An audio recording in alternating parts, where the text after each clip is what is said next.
Hello guys, in today's video, I'm going to show you how to fix DISM scan stock at 62.3% or just stock in general.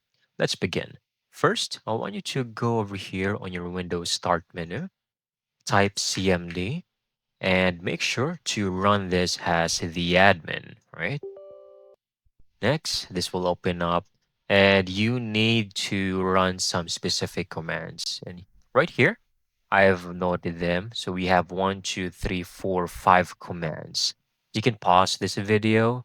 So we just need to enter these commands in order. So net space start space bits.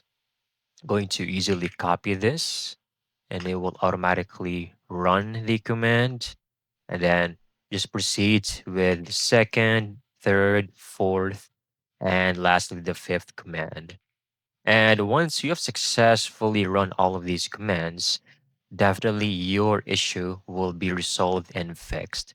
Just make sure to reboot your PC or laptop, and once you're back on your screen, everything should not be working smoothly as ever. That's it. That's how you can easily get this done. Thank you so much for watching. I hope you found this video very helpful.